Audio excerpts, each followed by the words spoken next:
It's 8:12 a.m. You're on the couch, hoodie half on, coffee cooling in your hand. You've been scrolling for way too long.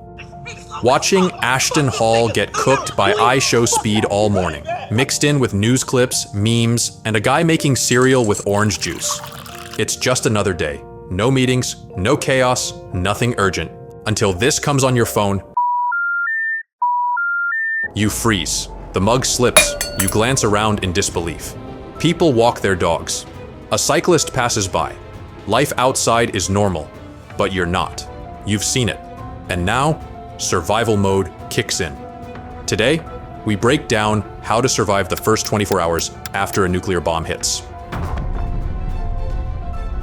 From the moment the alert goes off, to the chaos, the aftermath, and how to actually stay alive. No fluff, no second chances. 1 hour before impact. You've got 60 minutes. You are still staring at your phone. Nuclear missile inbound. Estimated impact, 60 minutes. It doesn't feel real at first. The world around you hasn't changed. Someone's mowing their lawn. A delivery guy argues with a doorbell camera, but your heart's sprinting. You know what that message means, and your mind instantly shatters into pieces. Your parents, your friends, your neighbors upstairs who always borrow your Wi-Fi. You can't just run. Run.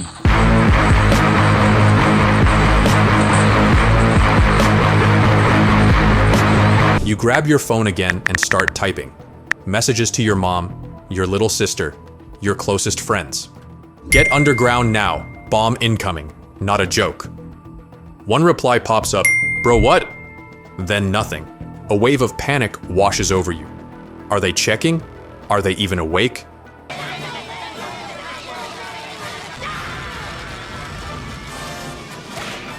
You don't have time to wait for answers. You press send to everyone in your contact list. Group chats, DMs, even that one guy you added from a hostel in Prague. If someone survives because of you, it matters. You take a breath, and now you move. Shelter. Concrete walls. Deep basements. That's what stands between you and being cooked alive. Damn! If you live in a house with a solid basement, you're golden.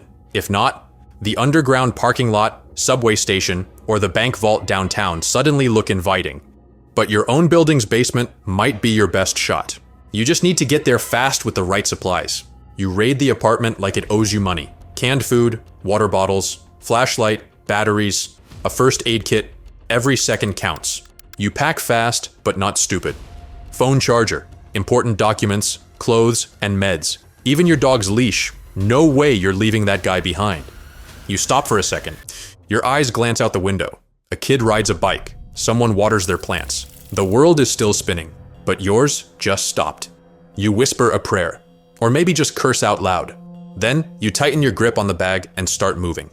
You are now racing time, and time doesn't negotiate. You make it to the basement. Cracked walls, flickering light. Dusty air, but it's underground. It'll have to do. You check your phone, no signal. Your watch, 8:57 a.m. 3 minutes remaining. You sit. Finally. You warned who you could. You grabbed what mattered. Now all you can do is wait. Somewhere above, life goes on.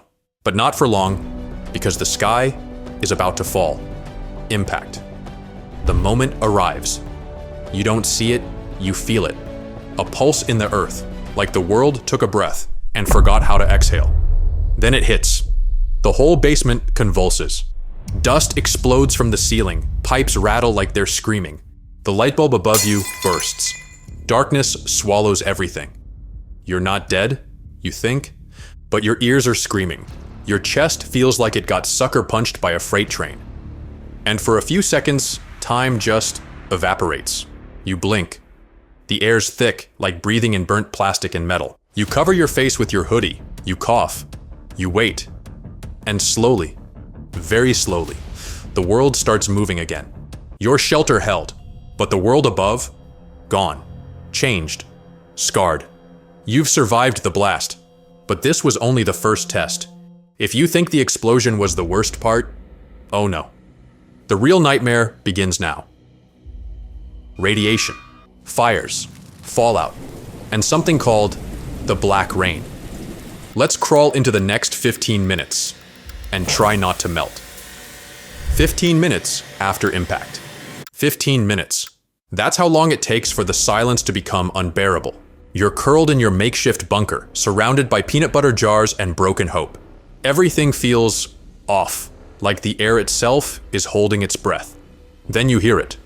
The Geiger counter in the corner, ticking faster than your heartbeat. Radiation has entered the chat.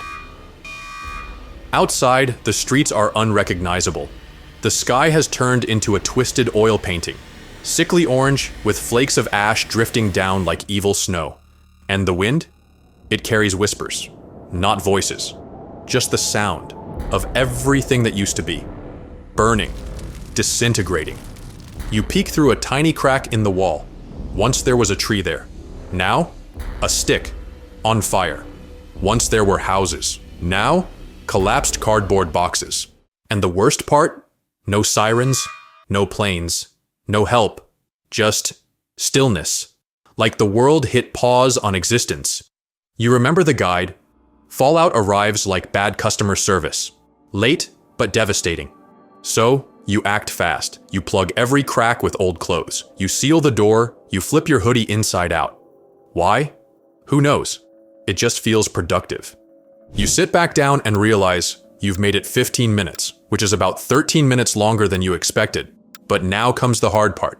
Waiting for the invisible death outside to fade. And it won't. Not yet. You thought hiding from the blast was hard? Try staying alive when even the rain wants you dead. Coming up, we've got the radioactive skies, itchy clothes, and why taking a shower right now might actually kill you. Hour after impact. It's been an hour, 60 minutes, but it feels like a week inside your cramped cocoon of canned food, duct tape, and terrible decision-making. Your phone's dead, your power's gone, and your brain is doing backflips trying to decide if stepping outside is brave or just plain stupid. You're sweaty, itchy, and deeply aware that your socks were a bad choice this morning. But you remember, radiation loves clinging to clothes like glitter at a kid's birthday party. So what do? You change. Carefully. You take off your outer layer and seal it in a plastic bag like it's radioactive laundry. Because it is. Washing yourself right now? Not an option. Water sources are likely contaminated, and unless you've got 20 gallons of distilled water just chillin', you're sticking with a nervous towel rubdown. It's not glamorous. You're wiping down like a panicked raccoon in a science lab, but it might save your life. Then comes the clothing dilemma. Do you dress for comfort or survival? Because let's be honest, your penguin pajamas are not nuclear rated. Meanwhile, outside, the ash is getting thicker. It's called Black Rain. And no, it's not a cool sci-fi band. It's literally radioactive particles falling from the sky like evil confetti.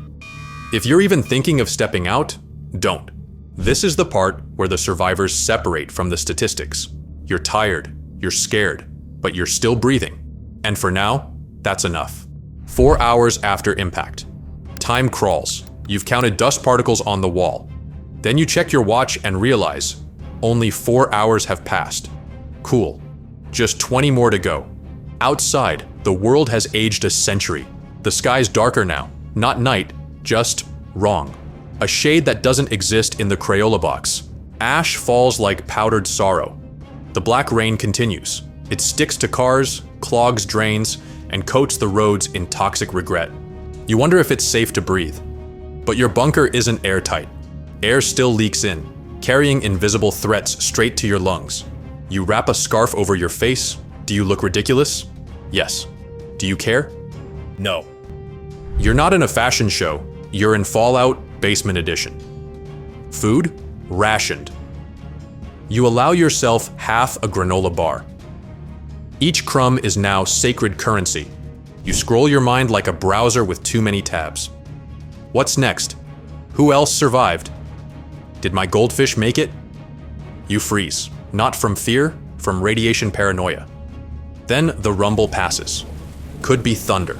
Could be your old neighbor Steve spontaneously combusting. You don't ask questions anymore. You sit still, you listen, and you wait, because this isn't over. Not even close. 8 hours after impact. By now, Your body's adjusted to the silence, which is weird, because silence has never been this loud. You've replayed every moment from this morning at least 10 times. The coffee, the TikTok, the part where the sky casually decided to melt. You sit, back against the wall, chewing on the driest protein bar in existence. It tastes like regret and drywall. But hey, it's 230 calories closer to survival. Your thoughts are still spiraling.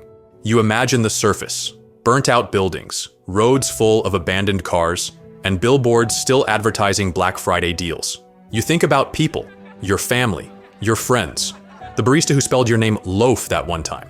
You hope they made it, you really do. But you also know most didn't. Statistically, 60 to 80% of people within major cities, gone. Not missing, just erased. The radiation isn't done. It clings to concrete, metal, even the wind itself. And while you're buried in a cocoon of hope and half-eaten MREs, the real danger is still swirling up there. And your flashlight's flickering. Of course it is. Because in a nuclear apocalypse, batteries betray you faster than your ex did in high school. You look at the clock. 8 hours down, 16 more to go. And the worst part? No Wi-Fi. 12 hours after impact. It's midnight now. The silence is thick, broken only by the occasional metallic creak echoing through the bunker's pipes. You're still planted in the same corner. Same hoodie, same air that now smells like burnt battery acid and regret. You've checked the hatch 5 times already. Each time, it feels like the world outside is calling you. But you know better. You're not supposed to leave yet, not even close. Radiation is still out there, swirling invisibly through the air like a deadly fog machine set to extra crispy. And according to experts, the magic number is 24 hours. That's how long you need to stay inside to avoid basically cooking yourself from the inside out. Still, it's tempting. Just a peek, just a breath of real air. But you stop yourself. Curiosity might have killed the cat, but you've got at least 12 more hours of bunker life and a suspiciously glowing trail mix bag to get through. Your flashlight's dead. The backup? Also dead. So now it's just you, the dark and the echo of your own thoughts. Suddenly, crack. A distant crumbling sound above your head. Something gave way. A wall? A building? Your last ounce of optimism? You flinch, but stay put. You mutter under your breath, just 12 more hours. And for the first time all day, you kind of believe it. 18 hours after impact. It's been 18 hours. You're no longer sure what's louder, the silence outside or the noise inside your own head. The bunker feels tighter now. The air's stale. The corners darker than before. You swear the walls have shifted, just slightly, like the room is breathing with you. There's a faint breeze brushing the back of your neck. You don't know where it's coming from, and frankly, you don't want to know. Your phone's dead. Your power bank's now a useless rectangle of disappointment. And your brain? Running on the emotional equivalent of Windows 98. You sit still. Everything sits still. Then, silence, you hear something.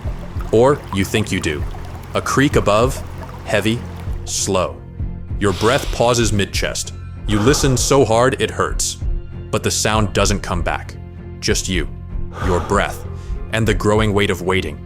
You glance at your last protein bar. It stares back. You unwrap it like it's a sacred relic, dry, chewy, and somehow tastes like heartbreak.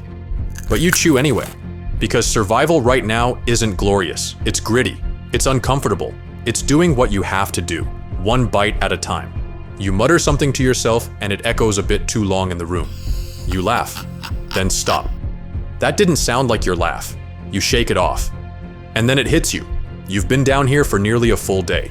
The radiation outside? Still dangerous, but not forever. It's slowly thinning. 6 hours to go. You've made it this far. But now you understand, the real test of survival isn't just about gear or timing.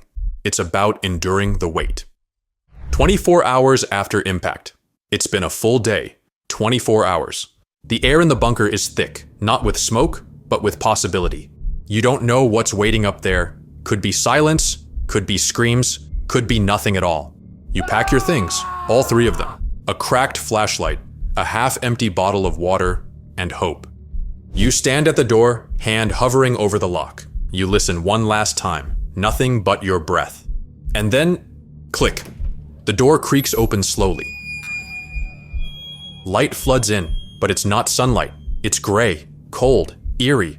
The world is there, but it isn't the one you knew. Asphalt torn, skies thick with dust. Cars rusted mid-turn, as if time stopped mid-sentence. No birds, no voices. Just survival. You step out, one foot, then the other. And you whisper, I made it. Well, not many did, so we made it. You, me, a cracked flashlight, and way too many protein bars. We survived the first 24 hours after a nuclear bomb.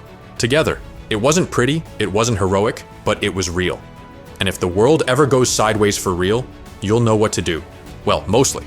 But hey, if you enjoyed this bizarre, terrifying survival journey and want to see more weirdly specific guides like how to outrun a zombie with no shoes or how to take over a medieval kingdom using only duct tape, then go ahead and subscribe, drop a comment, and tell us what you would do with 24 hours in a bunker.